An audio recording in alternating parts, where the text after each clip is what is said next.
No, I think that's like ending music. Yeah.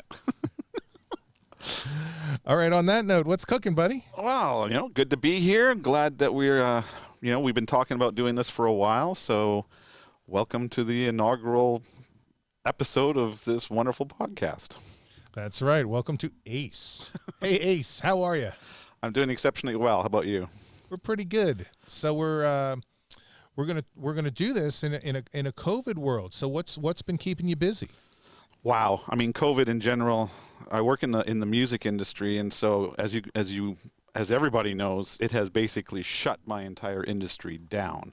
Not allowed to go to concerts, not allowed to go to general events, and it's been a challenge. I mean, we're talking about, in today's day and age, artists in general make almost all of their income from doing live shows, and that has been taken away from them, at least, we're being told, at bare minimum until, next summer.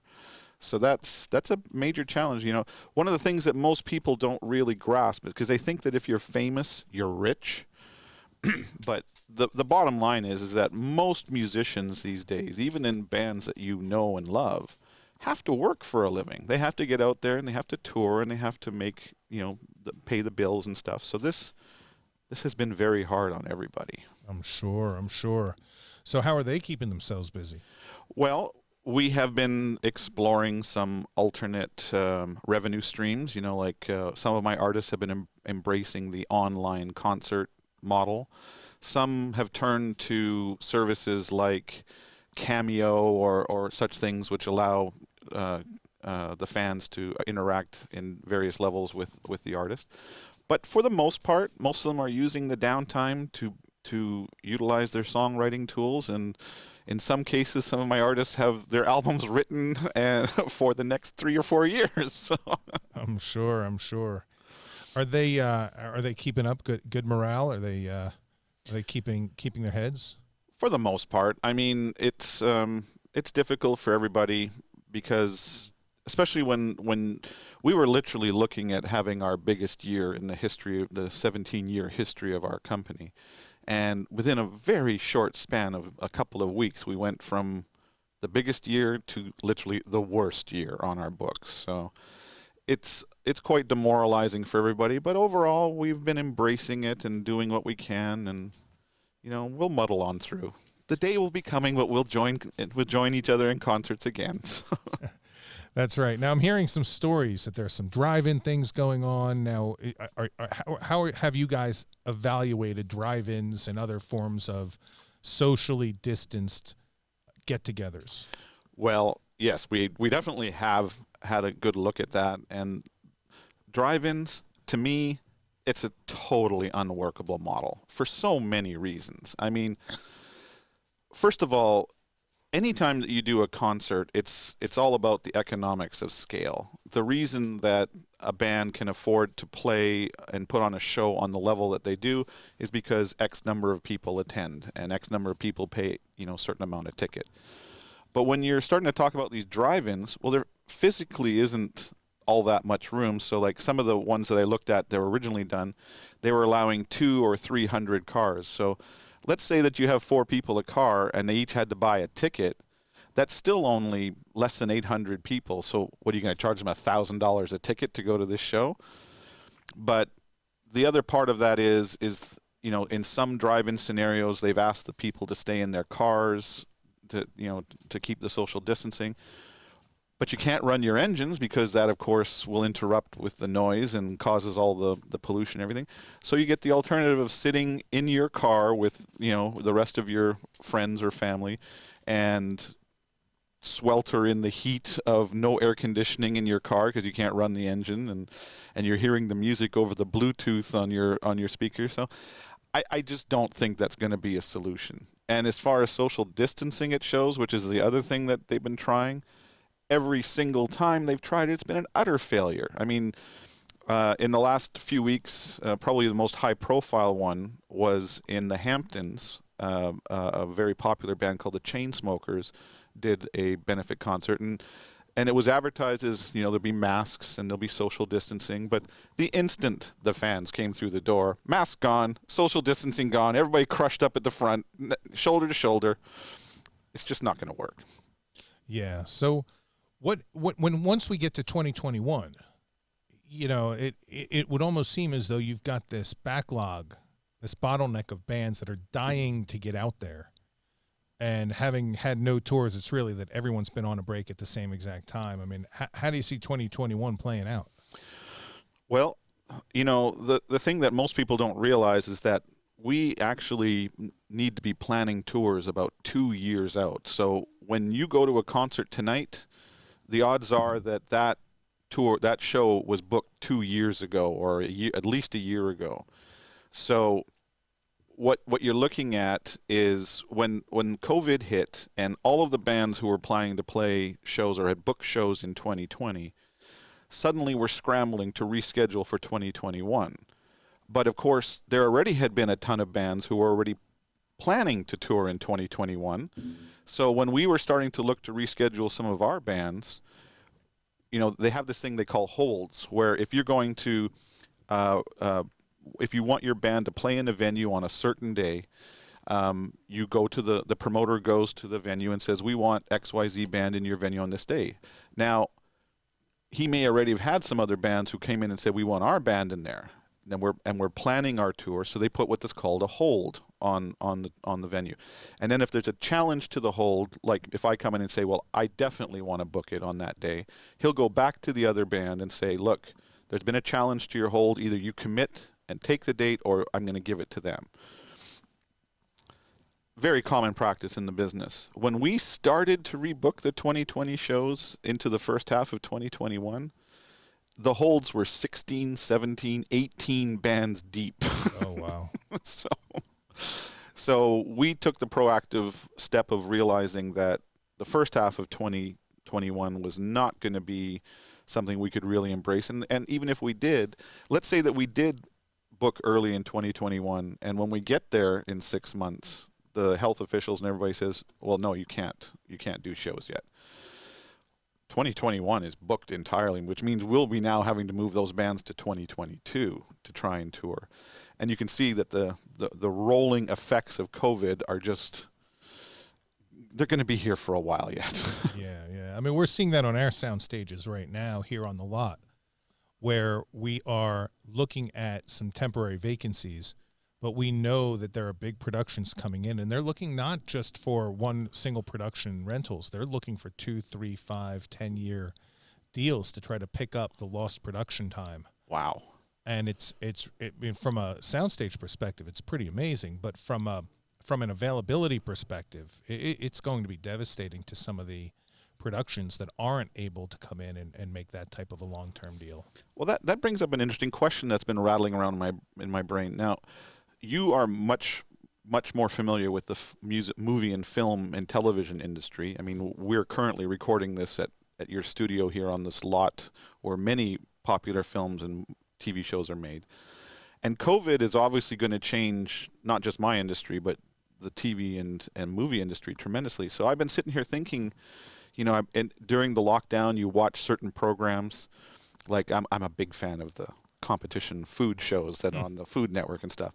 And I sit there and I watch these competitions, and you know, and the chefs do their dishes, and then the 3 judges all sample from the same plate and everything. And I went, this is just not going to happen anymore. Like, you know, how are these kind of shows going to move forward? Or even how do you film a movie by social distancing? You just can't do it.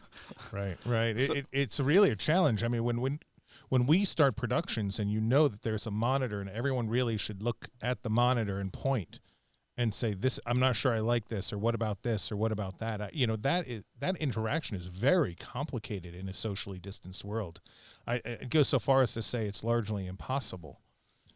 Now, we've done a number of things here to try to change the way we are monitoring. So we are using wireless technology and utilizing multiple monitors, and we have another technology that actually routes everything to a server, so we can actually move people off site. But the interaction itself is a challenge. It's so hard to not be close to one another. Well, how are you going to do one of the most basic tenets of any show, the romantic scene? I mean, how's that going to happen? Yes, I don't know what to say. I know certain genres of the movie business have found ways of getting close even under health conditions. But I don't know, and I know that LA Film as an organization even they just issued new guidelines this week. And so I do know that this is in flux. It'll change as the news comes in. It will change. I think the best thing we can do is stay flexible. You know, one of the most interesting things that I ran across on the internet early in the pandemic was my realization that one of the industry standard magazines, Billboard, has actually been around and been publishing about the music industry for 150 years, which meant that they were there reporting during the 1918 pandemic of Spanish flu.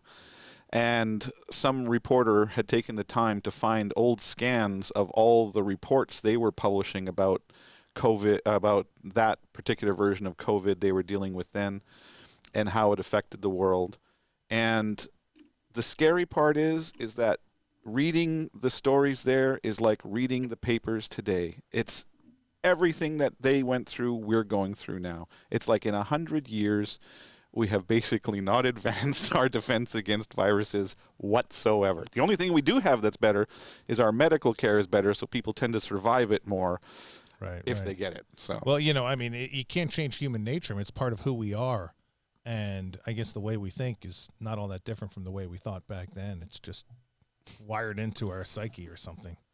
Yeah, I mean, I'm internally in my company, we have conversations all the time trying to figure out what we're going to do to deal with the various challenges we're facing these days.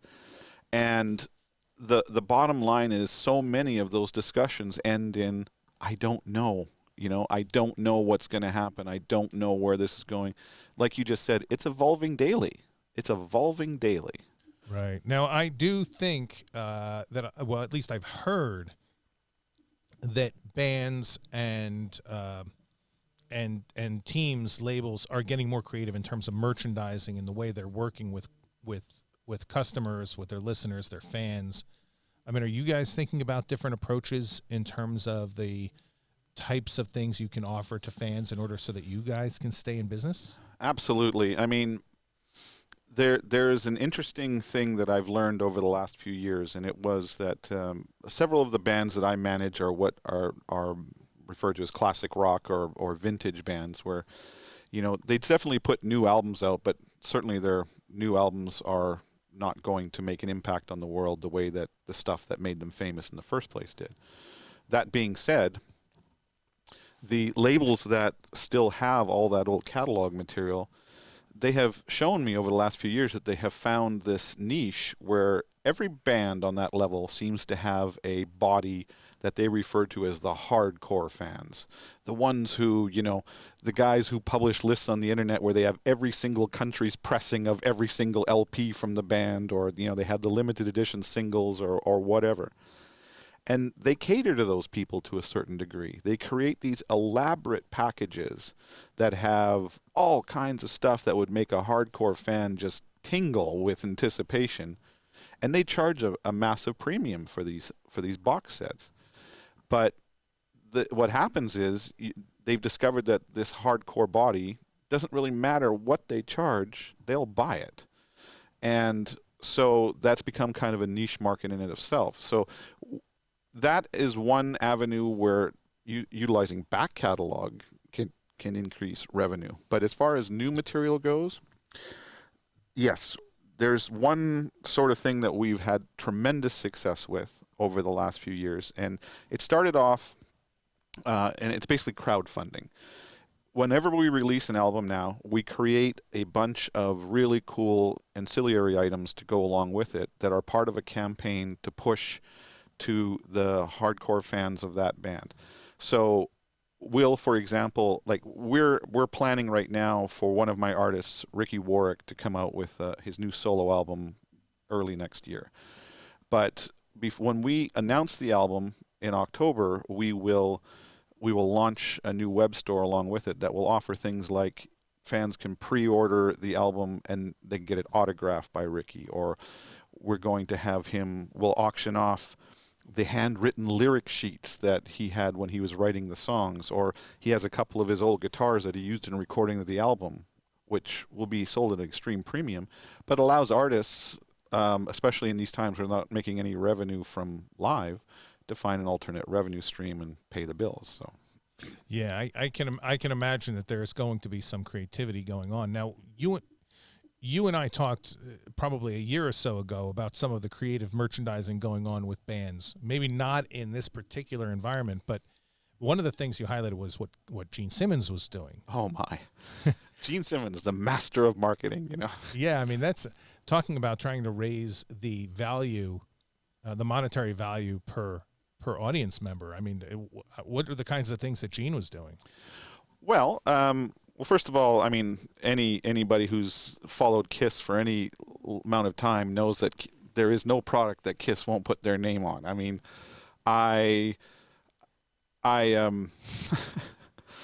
there's Kiss coffins, there's Kiss condoms, there's Kiss My Ass toilet paper. I mean, it goes on and on and on. Yeah.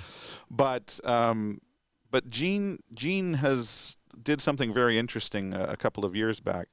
He's had quite a prolific solo career as well. He's written a bunch of songs that he never released to the public and things, and he came up with this idea, and he created this box set called The Vault. And it was basically, I can't remember the exact specifics, but I think there was about 100 unreleased tracks that he had done on there and stuff. And there was all kinds of fancy stuff that came in it. And it was expensive. It was $5,000 to buy one. But to kind of add value for price, when you ordered one of these box sets, he staged a number of events across the world where a major center near where you live, you would be invited to come to this event where Gene Simmons would be in attendance. You would get your Vault box that you paid $5,000 for, and Gene would sign it for you on the spot, and you got to go there. And he usually performed a few songs, and at some shows even invited some special guests. Like in Nashville, ex-Kiss member Vinnie Vincent came, and in L.A., I think Peter Criss, the old drummer from the band, came out just to meet the fans and things like that. So he's been very effective at doing things like that. From my own side of things, for example, in October, one of my bands, Uriah Heep, is coming out with a career-spanning box set. Now, box sets, in my opinion, are wonderful treasures. This one even blew me away. I mean, Uriah Heep's been around 50 years, so they've done a lot of albums. This box has 29 discs and 10 LPs in it, It's just crazy. Right, right. But I think still at the top of this box set heap is a band that not an awful lot of people know about, but is one of my absolute favorites. It's they're based out of San Francisco. They've been around a long, long time, coming up on 50 years, I think. They're called The Residents. Have you ever heard of them? I have not. The Residents are an interesting band because they refuse to reveal who they are in the general public. They always appear in costume of some kind. Their most famous costume is these giant eyeballs for heads with top hats, right? Oh, yes.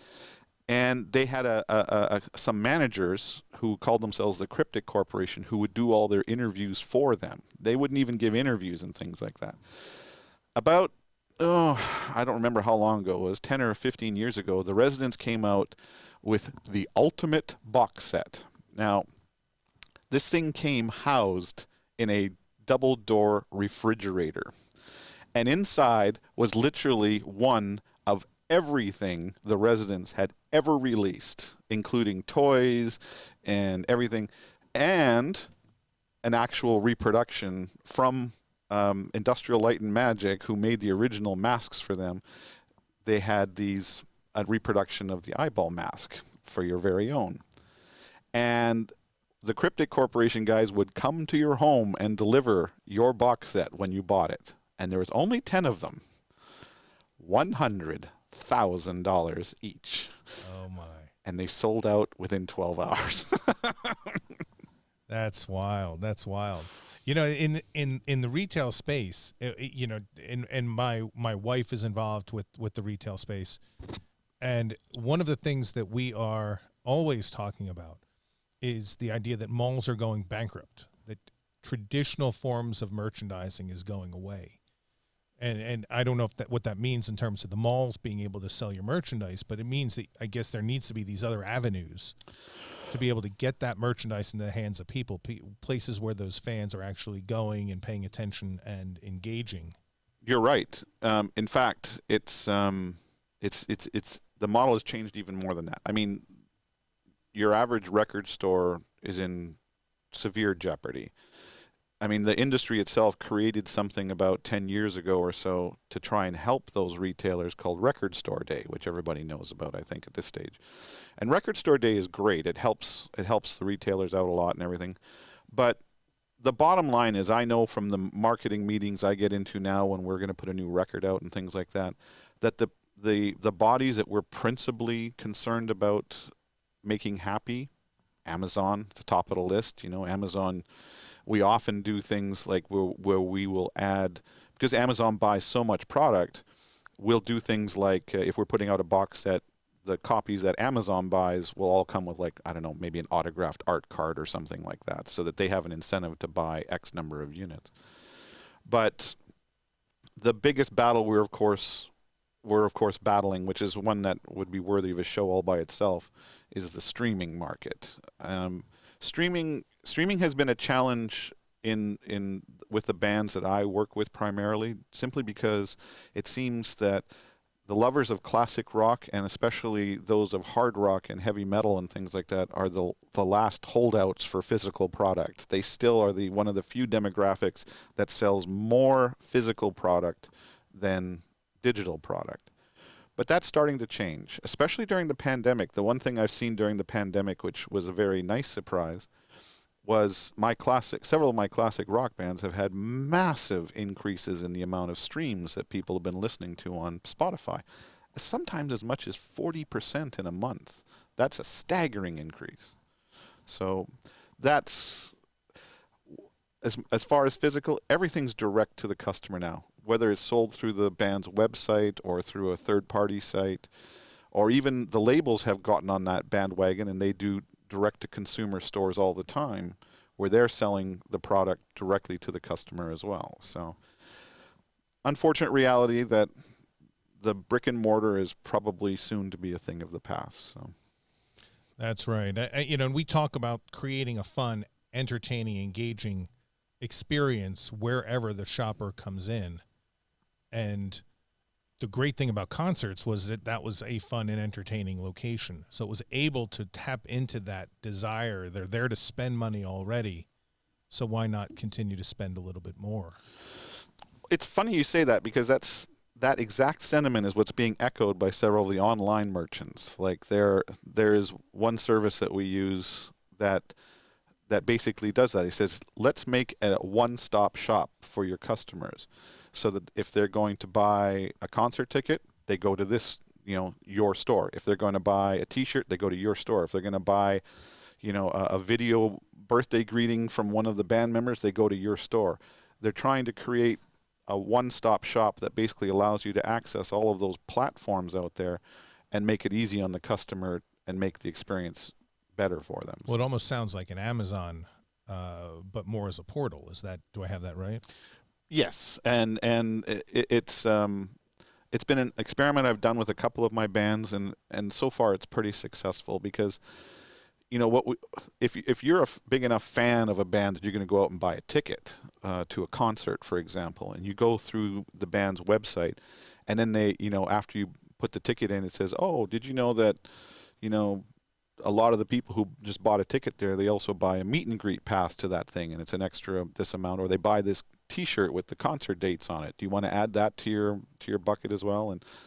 And more often than not, they do. So there's a little more revenue from doing that, and it goes directly to the band because it's off of the band's website, and so it's the way things are going. So it's sort of like the Ticketmaster service charge, except they get something for it. Exactly.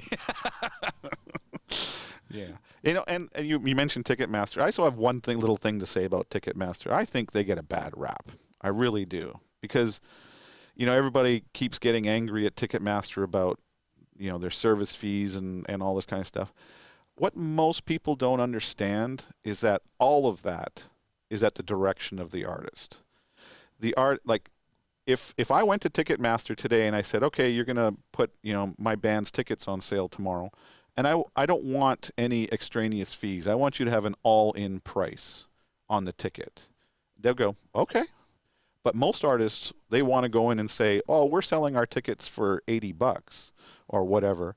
And then they go to Ticketmaster and say, you got to add your fee for handling the ticket on top. And Ticketmaster says, okay. So then the customer, instead of getting, $100 ticket, which is just got all fees included, they get the $80 ticket, and then Ticketmaster has to add their fees on top of it. So they get put in the position of having to play the bad guy a lot. And it's just part of their business model, and they know that's the way people are going to perceive them, so they take it. But for anybody out there who wants to get mad at Ticketmaster, just know that it's not on them. It's more on people like me. Right. Although, and they are not a sponsor of our No. of the show. It's, but it almost seems as if, and maybe hotels started this with the resort fee. And then you get to the airlines that charge on a per bag. It almost seems as though the lower the price you can make something is always the right way to go, even if the add-ons are extraordinary. Well, this is it. People, they don't really think about it. They see, oh, the concert ticket's $80, okay, and then they go and buy it, and then the ticket comes out to $107.95 or whatever, and they just mumble curses about Ticketmaster under their breath and move on, and they pay it. And whereas if it had been $100 ticket all inclusive up front, maybe they would have gone, ooh, $100 for a ticket? No, I don't think I'm going to go. So, yeah. Yeah, I mean it's the same way of trying to find new avenues for revenue, and it's extraordinary the amount the price is, and then with the add-ons, but it certainly seems that the market has been there in the past.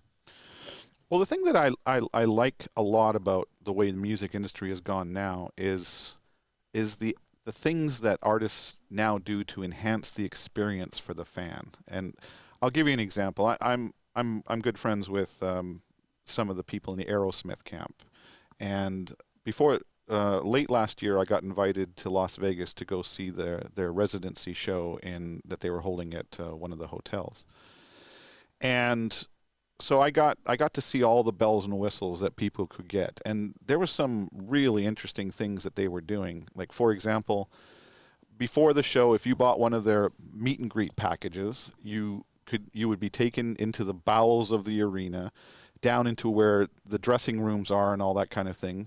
And they had taken one huge dressing room and basically turned it into a Aerosmith museum, and they had old costumes and posters and instruments and all this stuff, and this young lady who worked with the band walk you through and would talk about each of the items. And then when you got to the end of this little display, there was Tom Hamilton and Brad Whitford, and they had instruments, and they played 4 or 5 songs, and they just hung out with you and shot the shit and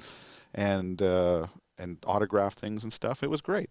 And then that was on one of the things they did. There was a TV show called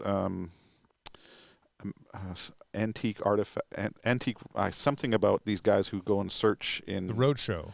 Not The Road Show. It's these two guys who go and search through people's barns and garages and find treasures and then sell them and stuff. Well, they discovered in one barn somewhere in the Midwest Aerosmith's tour van from the 70s, and they ended up buying it from this guy, and Aerosmith got it, and so they have it on display there, and you can go take your picture with it or whatever. But then they also had experiences for the really hardcore fans. The thing that bands like these people have realized is that they can charge a lot for some very big packages. I don't know what it costs because I was obviously there on a comp, but they had a section on the sides of the stages that were set up that was like a big party, and you would be right next to the band on stage. They had their own bars there. They even gave you your own set of in-ear monitors because, of course, the sound's not built to sound on the side of the stage. So you got to hear the sound of the show exactly the way the band hears it. And I don't know what they charged for those packages. I know it was a lot, in the thousands.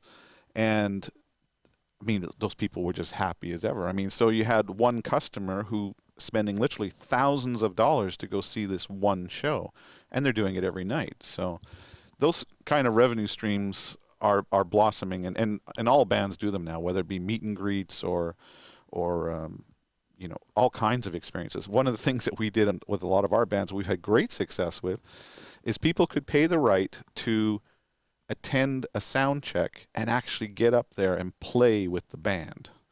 You know, like we would pick one of the most popular songs and we'd say, okay, you show up at this time, and they get up there, they play the song, you know, their friend would film them doing it, and they get a picture with the band afterwards, and off they go. It's an experience they'll never forget, and it's another revenue stream for the band. So yeah, and the bands, you know, they spread that revenue out among so many people. They do, yeah. That it's not, you know, very few of those acts are actually making the amount of money one would think, because the tours themselves are unbelievably expensive. They are, and not only just the cost of putting on the production, but you know, traveling and the cost of fuel and all that kind of thing. The expenses are extreme, and we're always looking to improve the quality of the show, because it's a competitive market, and if your show's lackluster, it gets reported as such, and then, you know, people don't attend it in future shows. So right. So this is our very first time we're getting together to talk music. Mm-hmm. And at least on a podcast. On a podcast, that's right. We've talked music many times otherwise, yeah. but our goal is to keep going. We've touched on a number of really fun topics, I think, today. But what are the kinds of things you think we'll be talking about as we look to the future? Well, you know, there's lots of fun things that we'll be covering. I mean, one of the greatest sources of inspiration for me is I have a 10-year-old in my life, and music's been around him his whole life, and I often get insight into new music and into old music as well through his eyes, because he's not living in a generation like we did. Doesn't know what MTV is. He lives off YouTube, and if he wants to go find a band, then he just, you know, he stumbles upon it, or one of his friends sends him a link or something. That's how it's done. Now, he has some very strong musical tastes, but he's also turned me on to some forms of music that I never would have encountered, because I don't surf YouTube and I don't hang out in social media boards and things like that. It's just not my thing. But I will say one of the proudest moments I ever had happened about a year ago, when he came up to me one day and he said, "Have you ever heard of a band called Black Sabbath?" And I went, "You're into Black Sabbath now?" And he goes, "Not just Black Sabbath, they're Ozzy solo stuff too." And I went, "My job here is done." That's right. You raised them well. So, I mean, I want to talk about, you know, the way that the music industry is changing. I mean, everything's cyclical, of course, but right now we're in a avenue where country and pop are kind of ruling the world, and there's still the hip hop, of course, but you know, it's slightly diminishing at the moment, and but we're starting to see some resurgence in classic rock and those bands, and it'll be fun to just talk about that and see where things are going there. I want to talk about one of the most controversial topics in the music industry right now, and that's this whole hologram thing that's been going on, where artists who have passed on get suddenly brought back to life through the age of 3D holograms. You know, we'll be talking about how movies are influenced by music and vice versa, and why Queen is just such an awesome band. So. That's right. There's a lot to talk about, and the great thing is the news comes out every single week, and so there'll be current events, hot topics, all kinds of fun things. So. And, you know, if anybody out there wants to send us questions or stuff that they're interested in hearing us talk about, we'd love to hear about that too. So awesome. Well, Ace, this is going to rock, man. It's going to rock. It's going to be fun. So I think we should try to close this thing out with whatever this button does. We're not really sure. Oh, I mean, it's kind of a cheesy podcast. We're going to need some rock ending, I think. Yeah, I think I'm going to have to find some friends to write some custom music here. Yeah, we've got the friends. We just, we need to get this button over here. We've got to get this button over here replaced because, man, it's, I mean, Jesus Christ. In the meantime, man, it's good to see you. And you.